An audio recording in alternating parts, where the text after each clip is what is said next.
Welcome, everybody. We're back for another edition of The Lock-In. I'm here with Dara O'Kearney, as usual. Say hello, Dara. Hello, Dara. And we are joined this week by a very special guest, Dara's co-author and tea maker. Is that right? Barry Carter. Yeah. In the house. Hello. Yes. No, see. You just woke up. Yeah, no, the running joke is that I make the tea, but, no, that's about it, really. Much nicer backdrop than ours.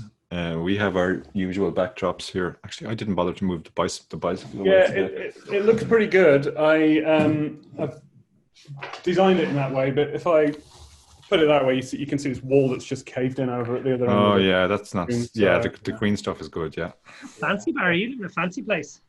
Yeah, no, it's all right. It's we got in about 2 weeks before lockdown happened, so we got pretty lucky, all things considered. I thought we'd be sleeping on a box or something, so could have been worse.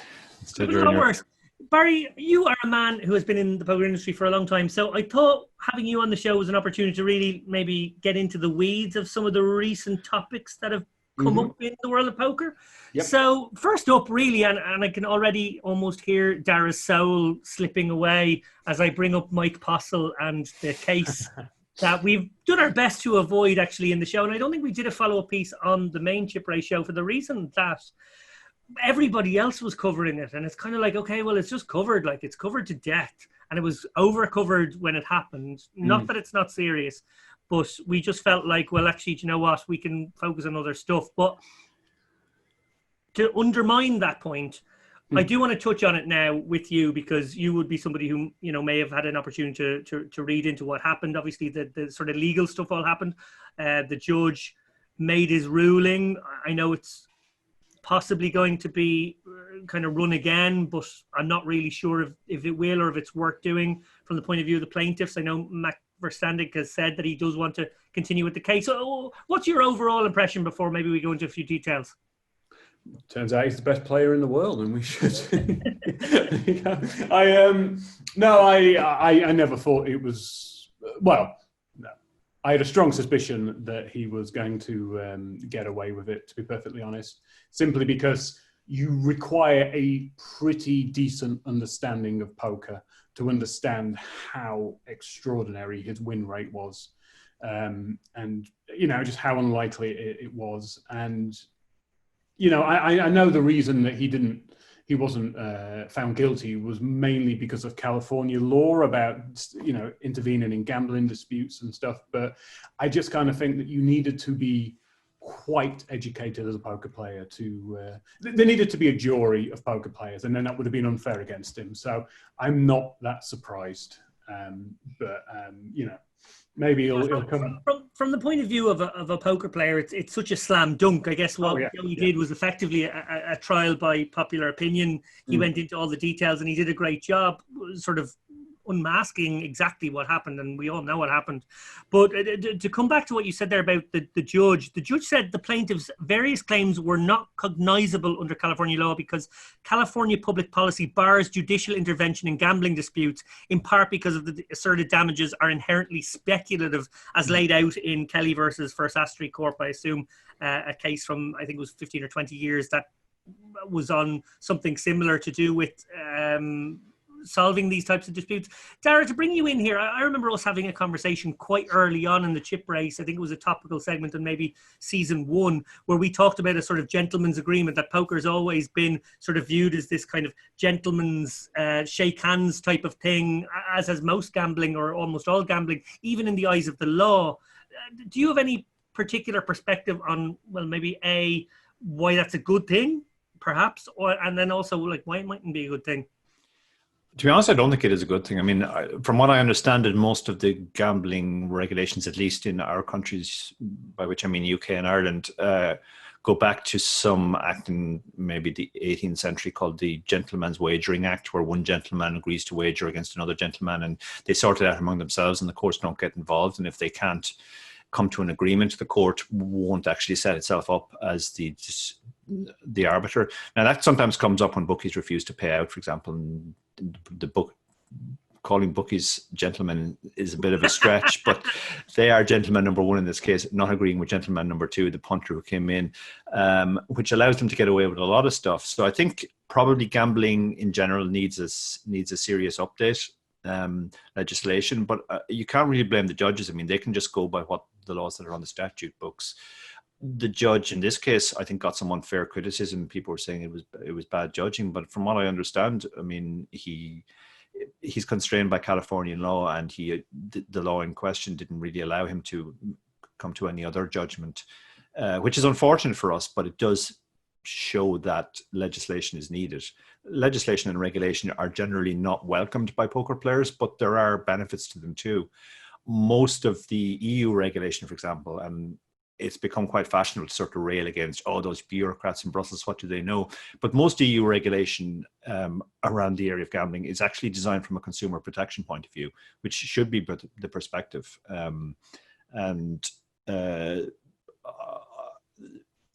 The problem is, like, gambling is changing so quickly that legislators are always chasing after it, and generally the people who are in these positions don't necessarily understand the issues. So that leads to stuff like the UAGEA in the States, which I think we can all agree is an abortion of a law. But it's always going to be very, very difficult, because gambling lobbies will lobby for regulations that favor them. And with the best will in the world, even if legislators want to come at it from the perspective of protecting players and protecting the consumers, who are the players in this case, they'll struggle to sort of come to terms with what legislation is needed. Yeah, I'm going to quote from, I think it was Poker News did a piece on it. It was Chad Holloway, actually, who I think I have a bit of his reporting here. Judge Shub, who was the judge in the case, dismissed all of the claims against the venue and the house tournament director as well. They headed up, also the people who headed up the live streaming operation. Allegations of fraud, according to Judge Shub, lack specificity. They do not allege the cost of the rake during each game, let alone what they contributed individually. Instead, they offer nothing more than a general allegation that the rake amounted to tens of thousands of dollars during the time of Mr. Postle's scheme. Well, I suppose in that front, that means, like, that, the guys who did the live stream, one would assume maybe someone in the mix there was tag teaming with Postle against everybody else. So they're off the hook.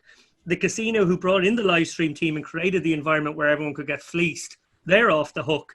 Barry, on this one, it just seems like this is mucky. Now, I know casinos have a magnificent ability to kind of get themselves out of trouble in these spots, but this just seems rubbish, doesn't it? Yeah, I mean, maybe the only sort of silver lining we can take from the whole thing is that the poker community historically has been quite bad at self-policing. And this is an example where, we actually have come together and self-policed, and, Postle is now like a persona non grata, the Stones gambling hall. People are not going to go there by any similar sort of amount. Live streams are going to be more scrutinized. So yeah, I think this is one that gets away, but maybe we can take some sort of resolve from the fact that we actually, people will think twice before someone tries something similar in the future. Yeah, it's absolutely disgusting that he has effectively gotten away with a couple of $100,000 or whatever the sort of final tally of the money was. That is gross. But it was interesting. I watched The Rake with Marley and Jamie a few days ago. Veronica Brill was on their show. Andrew Polak on Twitter. She obviously blew the whistle initially. Phenomenal bravery, actually, it's got to be said from her, in an environment that was not going to be necessarily favorable to what she said or supportive of her viewpoint. She stuck her neck on the line. She put her head above the parapet in a profound way. Joey obviously, took the baton off her and carried out this investigation. They both deserve an awful lot of credit for that. But it was interesting to see how sort of at peace with it all she was. Her attitude was, well, I wanted to ring the alarm bell, which I did. I wanted to make sure no one would play in a game with Postle again, which is probably true now. And I wanted to just sort of make sure everybody knew what the truth was that had happened and protect future consumers as well. And I suppose she got all of those things through the trial by TV almost that we had with what Joey did.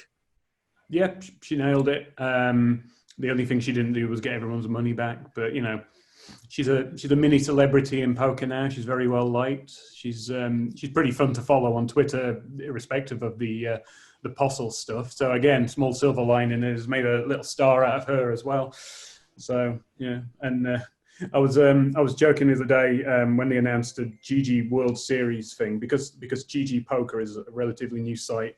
They have to make those games real name tables, because otherwise every screen name is going to be, you know, I Postle your mom Postle 2020, because he's kind of become this in joke in poker now. Like there's a potentially even a backlash, sort of, where, you know, if he rocked up to the next World Series of Poker, I think some people would want selfies with him.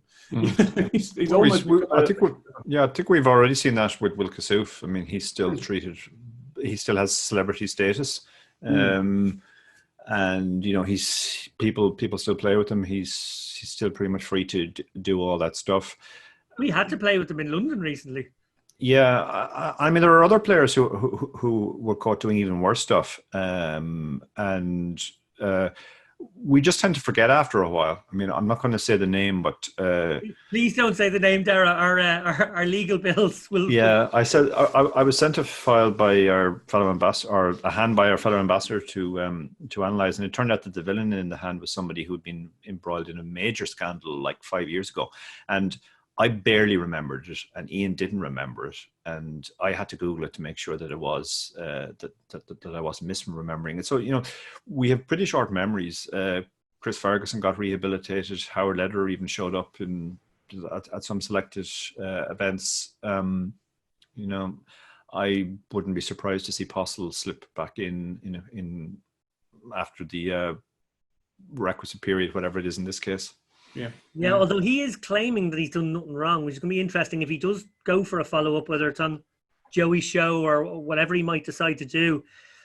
That's a hard case for him to make to the rest of the poker public. But, you know, it's not going to be the softball nonsense that Mike Matusow and his rubbish show gave him. It's going to be a real interrogation from Joey, one would expect. Or indeed any, you know, half-decent podcaster out there, there's plenty of us, would give him a proper grilling in a way that, you know, not the soapy handjob that Mike was happy to give. It'd have to be Joey, because Joey's just trawled through all the material. I wouldn't even want to start at this point as an interviewer. You know, there's so much to go through. But yeah, he'll never do an interview, I don't think. I don't think we'll hear from him again. Yeah, it seems like a negative free roll for him at this point. His best line is just keep his head down, not attract attention, and then in a few years we've all forgotten about it. Keeping his head down is how he got found out, though, isn't it? Well, I'm going to switch up the subject now to socially distant live poker, which I suppose we've all seen the pictures. We've seen people behind plastic bubble sheets. We've seen people behind Pyrex glass. We've seen people at the tables just wearing their masks and maybe doing enough that way with their hand sanitizer and chips being moved in and off the tables to be cleaned every few hours. New decks every half an hour, I believe, has become the thing. It's not really enough in the middle of a pandemic, in my view. Dara and I have both been pretty clear on record saying we're not playing any live poker, certainly not in any country where the disease is still as active as it is in America, for example. There's no chance of that until there's at least really good treatments and probably, in truth, a vaccine. What do you make of the scenes we're seeing of people who are obviously so desperate and so gumming for a fix of a bit of live poker, get out of the house and go to the casino, that they're willing to take these risks now, particularly in America? And I suppose you're in the UK, a country as badly hit by this virus as anywhere else. Yeah, it's funny. Our casinos are going to open on July the 4th, the way things stand at the moment, which is it's quite comical that, you know, I can play poker with my mum before I can actually go inside her house, which is the way it works.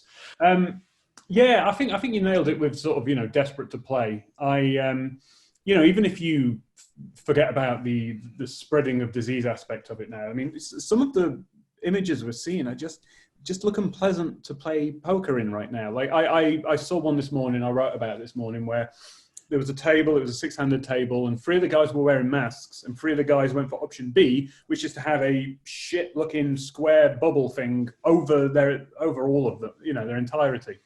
And it just looks ridiculous. It doesn't look comfortable. You know, when I'm playing live poker, I want to relax and have a laugh with people and stuff like that. And, you know, I kind of think, can you not just wait a tiny bit longer to get your fix? It's not that. Like, I'm quite keen to get the economy up and running again. I'm quite keen to get people out and get people's mental health improved by visiting people and stuff. But live poker seems like one of the most fertile grounds for spreading a disease. And let's be honest, it's not the most necessary thing in the world right now. Most of us are lucky enough to have online poker. It feels like one of the things that can wait. And this is someone who really, really wants it back and the industry to do well. Yeah, Dara, we spoke on the chip race with JP McCann, Ireland's foremost tournament director, festival organizer, and he was very negative. This is only, 2 or 3 weeks ago. He was incredibly negative about the prognosis of 2020 live poker, let alone July live poker. You know, based on what he was saying about the regulations and sort of how there wasn't really the regulations in place in Ireland. So he had to either follow pub regulations in Ireland or look to the UK or Holland for their casino regulations and sort of copy them, if you like. He was just like, I can't create a safe environment. Like, I can spend a fortune on electronic tables, but like, that's not, I don't think, a financially sensible move. He can maybe redesign tables and have double-sized tables where people can maybe sit 5 or 6-handed. That's another option, but that doesn't seem pragmatic either. And of course, the biggest issue for a live operator is the dealer to player ratio. Like, if it costs you a dealer for every 4 players, that's not a money-making system even. I know maybe some of the casinos operate the old Trojan horse system with the poker just getting them in and then they spunk it on the wheel, but like, that's not what JP can do. He's obviously got a card club there. So how would you kind of address what Barry was saying, but like throw it into an Irish context there? Yeah, I mean, JP was coming out from a very, very responsible point of view. And I think the biggest issue is just the lack of regulation in a lot of these cases. So it's kind of up to everybody. And obviously in the States, the casinos understandably want to open as quickly as they can, and they will as soon as they're allowed, even if that's not the most sensible thing. So it's really, the government has to be very clear on these things. But then the government is subject to other pressures, you know, in terms of like finance contributions to their campaigns, etc. So their sort of incentive is also to play along with those guys as much as they can. I mean, ultimately the pandemic will pass because as all pandemics do, and only then will we sort of reach the stage where we can go back to what it was before. It seems kind of ridiculous. To me, it's almost like, you know, your house is on fire. Now, you were watching a really good TV program when your house was on fire, but you had to leave. Now the fire brigade have arrived and, you know, the fire is kind of getting under control, but like, surely you want to wait until the fire's completely out before you go back in and finish watching your program. It's not really, as Barry said, like, live poker is not really that big priority, really. Is it? Like, it's going to come back. It's just, and it'll come back like it was before once the pandemic passes, once we have a vaccine or treatment or whatever the method is. I don't understand this rush to sort of get back under very suboptimal conditions and play this weird form of poker, short-handed with boxes, with a perspex box around your head or whatever the case may be. Surely we can just wait this one out. Did you see the one of the very first sort of videos that came out of Vegas, and it included all these dancing girls on the tables, but with the welders masks on and stuff like that. It was so dystopian. Like, it was so fucking dystopian. Barry, don't judge, man. That could be your thing. And then anyway, so Welders convention. This story ends with me getting a fetish, but no, it was really, really dystopian. And you know, some of them were wearing the masks, and like, they didn't even bother putting them in nurses' uniforms, which would have worked. You know, it would have had the right context. But no, I mean, it's like, I know there's this kind of running joke that, you know, since Trump got elected, we're kind of in Biff's alternate future from Back to the Future, but that is like some shit we see on dystopian films, like women in masks dancing on drive-through strip joints. Yeah. But it gives us something to write about. It's pretty funny. So. Well, something I wanted to tackle with you, Barry, is how poker bloggers and reporters all integral members of the poker community, of course, they're all constantly writing about big wins and big winners, even though the truth is they have a consistent income, which means they're probably doing on par better than the poker community in its entirety. But they nonetheless have to, sit adjacent to big results taking place and, huge money being thrown about. I'm just interested now, do you ever get a bit jealous in that context? No, everyone in the poker media does. I mean, I thankfully at Poker Strategy, we don't really write too much about people who've won tournaments because we found our audience never clicked on it. They look at poker news or something like that instead. And I'm really glad about that because there's something, if you've had a bad weekend and then the first thing you have to do on a Monday morning is write about how a 20-year-old just won £1 million and then interview them on the Wednesday. And the first question is like, so what was it like when you won £1 million? It is pretty annoying. And I know jealousy is a massive thing with the poker media, as is understandable. I mean, I know a blogger who went for a meal with a bunch of sort of high stakes players at an event they were reporting on, and they played credit card roulette, and he lost, and he was just broke. Yeah. But my own personal experience, like this came into sort of sharp focus for me once.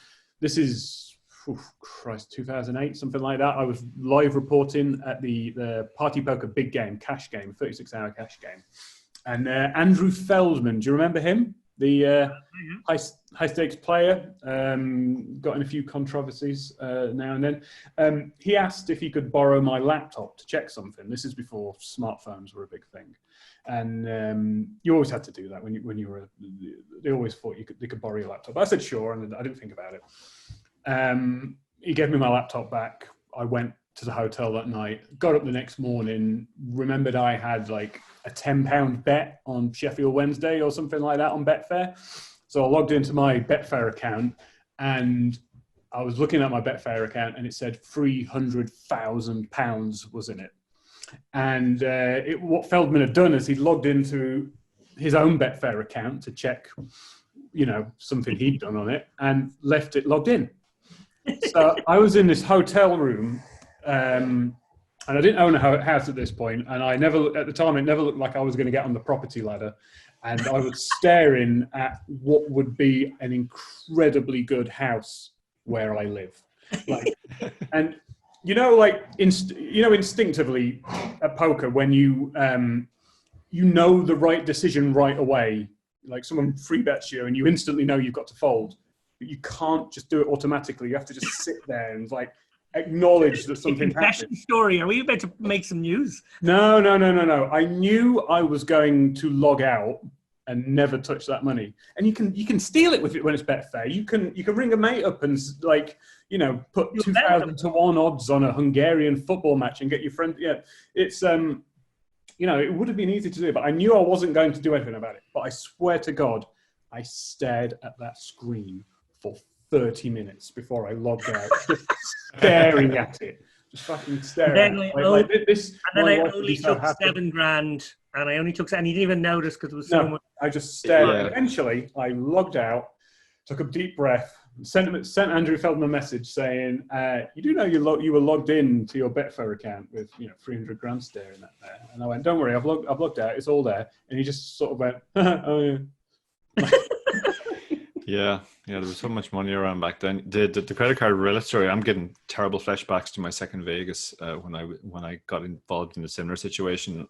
My second Vegas went really badly, and it got to the stage where I'm finished playing now, and I have all of the money that I have with me in a pile on the bed, trying to work out how much I can spend on every meal so that I can get a cab to the airport. So, and I knew Nicky Power, another Irish player, was in a similar situation. So I rang him up and said, "Okay, let's go somewhere to eat, but I've got $12 I can give to this. So we want somewhere cheap." So he said, "Yeah, I know there's a cheap burger joint in the Win." So I met him in the Win, and I thought, "Okay, we'll go and eat our cheap loser's burger now." And he said, "Oh, Marty rang me. He wants to come along." And I'm like, Marty who? So it's Marty Smith, who's just won the 10K PLO. So I'm thinking, okay, well now the demographic is changing slightly. Marty's arriving, and he's had a very different Vegas from us. But he arrives, and like Marty's very cool, so he's like, wherever you guys want to go, that's fine. But Paul Spillane from my sponsors is coming along, and I'm like, okay, now this is anyway. Long story short, it ended up being a group of about 12 people, 3 of whom had won bracelets, and were considerably wealthy, and were basically in celebratory mode. So we ended up in the most expensive restaurant in the Wynn, ordering the most expensive wine. The guys were like, the waiter would come and say, what wine do you want? And they were like, whatever the most expensive one is. So I was very careful not to drink any of the really expensive wine, and to order the cheapest food on the menu, which I believe was a plate of fish. And then initially they were all going like, oh, we're going to do credit card roulette. And my lifetime record for credit card roulette is just terrible. I'm like 10 and 10. So there was no way I was doing that. So I said, no, I'm just going to pay, 1/12 of whatever it was. But it worked out at like $400 or something. So I think I ended up paying $400 for a plate of fish. But at least I avoided having to pay $5,000 for a plate of fish. You still paid $400 for probably the worst meal in the restaurant. Yeah. Well, this was the other thing. I didn't realize we were going to do the whole splitting thing either. But yeah, you've got to be very careful when you go out with poker players who you go out with. You all the losers should really group together, because then nobody's going to want to go. I have a very similar one. I went during the Irish Open in 2011. I went out to dinner with Anton Wigg, Ben Wilanowski and McLean Carr, all of whom had 1 million quid scores in the previous 6 months. And little old me lost the credit card roulette for a really expensive meal in Shanahan's on the Green with like whiskies and wine. And at the time I was kind of a bit similar to Dara. I was kind of broke. Like I had a good years, but then I'd had a bit of a downswing. I'd lent money away that never came back. And I did not need this at all. I mean, to go back to your, poker media rubbing shoulders with the elite players, you do find yourselves in these situations a lot where you'll be like talking with 2 elite players, and they'll be going, "Oh yeah, so I got, Queen on the River, God damn it," and then King on the River, and it cost me $20,000, and then you have to chime in, "Oh yeah, I was playing the media tournament, and I could have won a DVD player." Yeah, Timmy told me an amazing story, and I'm sure Asif won't mind me sharing this, but Timmy met Asif in Vegas one year, and Timmy had arranged to meet a bunch of absolute ballers like the Australian guy, James Obst, who was crushing at the time, playing all the high rollers. So all the lads were talking about like, the 25k high roller beats and the 100ks, and Asif was in there chiming, yeah, it's like when you're playing in your 20 quid comp in Grosvenor in Manchester. And Timmy said like they were looking at him going like, how is this person in our company? Who brought this man along? What's he doing here? But Asif was given as good as he got, because he had many bad beat stories to get off his chest as well. But it's like that thing. Do you remember? It was like maybe a year and a half ago. Bryn Kenny won that £1 million buy-in.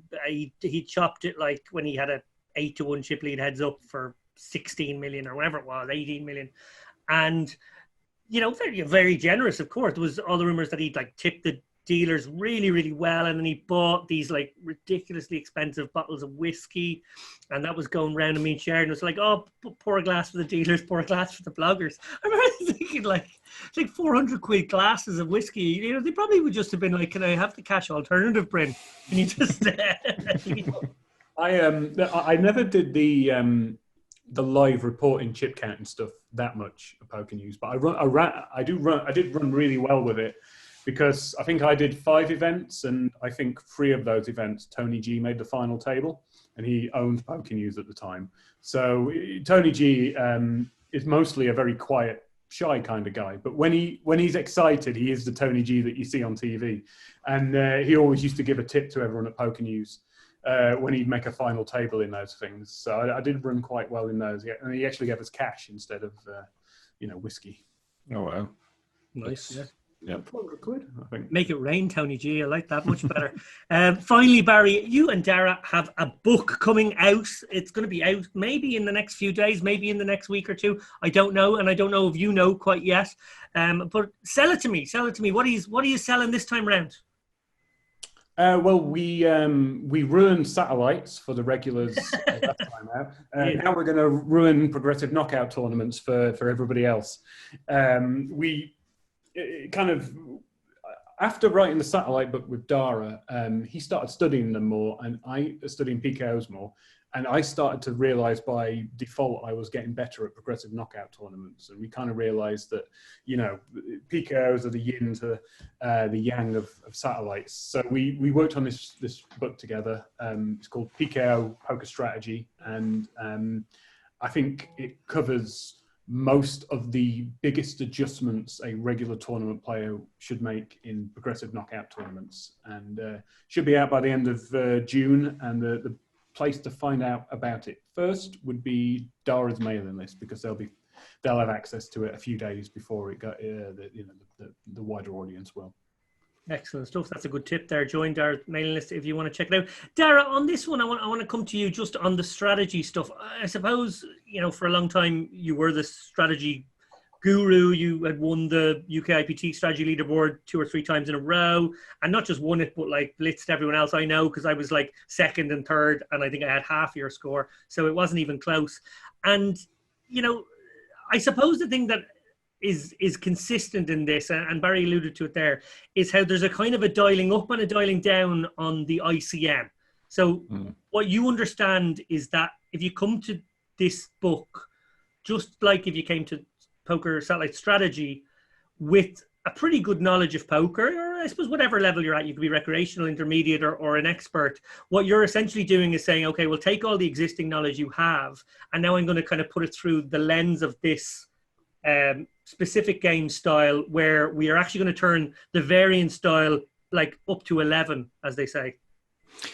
Yeah, I think one of the challenges we had with this book is I was very firmly established in people's minds as a satellite player, so people had no problem accepting that I could write a satellite book. With PKOs, it's different, but it's also the same in a sense that, like, what I've done consistently over my career is, first of all, and this is true for you, David, too, you know, you have to move on from different game types. Game types rise in popularity, they also die. When I met you first, you were grinding 6-man hypers and 45-mans on full tilt. So every time there was a paradigm shift, the way I go about learning the new thing is not the way most people learn now, which is, you know, to consume all the content. It's literally to work it out from first principles, from maths. So, you know, the first major work I did when I was sit-and-go player was on push-fold, and used spreadsheets to work out the ranges. Then as we moved on to satellites, I studied ICM, and again, had to sort of do all those calculations by hand. This is pre-Hold'em resources calculator. So with PKOs, I also did the same. Like, I actually went and looked at the fundamental maths. Now, one of the reasons why we're doing the book on PKOs is there's so little content out there on PKOs existing anyway, and certainly as far as books go. So it was something to tackle. But as Barry said, it was something that I was learning at myself at the time, both playing lots of PKOs, but also sort of coming up with mathematical concepts, strategic concepts, working them out from first principles, and then actually applying them. And then working out how to explain them to Barry, so to get it across to the audience of our book. But the approach is very much sort of, this is the most important stuff about PKOs, because PKOs are such a huge area, but this is the stuff that will make by far the biggest difference to your game. And if you read through the book, I think if you even read one chapter in the book, the 30 minutes approach to PKO, you'll get a lot better at PKOs. If you read the entire book, you'll also get a lot better. But PKOs, unlike satellites, they do require a lot of additional study, and that's our book is sort of like a starting point for that. And Barry, coming back to you on this, like, working with Dara on this kind of material, obviously Dara's sort of framed it as you're almost like the reader at some level, or if he can get the first principles, mathematical sort of maybe dense content into a digestible form to you, and then you can sort of put that back on the page, it implies that there's no limit really to the audience for this. I suppose the thing I loved about Poker Satellite Strategy was, even though the material in there was very complicated at times and very dense, and admittedly I was more to grips with that kind of stuff being a satellite player myself, but the one thing that I found was it was always very easy to consume as a book. And I think that's just so important. Communication is sort of, in the end of the day, what makes the book a success or not. I think, people will recommend a book to their friends if they think that their friend, whatever level, of poker they are, will be able to get something from it. And I think that's the trick that you guys have somehow mastered now with these two books, is that you've created a way of explaining poker concepts and strategy that anyone can consume. Yeah, I certainly like to think so. Certainly one of the nicest things about the satellite book was, on the one end, we were getting recreational players managing to satellite into, big events. In a couple of instances, so actually having really big scores in the target events that they won seats to. And at the other end of the spectrum, we had like Marty Mathis, who's, potentially the #1 satellite grander in the world right now. And we had Colin Moshman, who Dara and I both really look up to, and reference in the previous book, also saying that the material worked. And I think if we've hit upon one thing, I don't think anybody wants to buy a poker book and spend the first 50 pages learning, that a flush, beats 2 pair and stuff like that. I think we already know that at this stage. So we've kind of hit a formula of, we kind of teach you the most important things first, and, and do it in that order. So even if you're only halfway through the book, you can go and play one of the things you're learning about and see the thing work in practice before you get to the end of the book. And I think that's probably a winning formula for anything else that we do. It's kind of like, focus on the biggest bang for your buck sort of stuff. Excellent stuff. Well, I cannot wait for that to come out. I have read an early draft of it. I'm going to reread the finished product because I'm sure there will be even more in there. And I think it's fair to say that with the magic of post-production, we're going to superimpose an image of the book cover to the end of this, which will be appearing in just a couple of moments. That book will be available, as Barry and Dara said, at the end of this month, hopefully. If not, it won't be too long after that. And I want to say, finally, thank you so much, Barry, for coming on. And the best of luck to both of you. I hope it's another bestseller. Thank you very much. Thank you.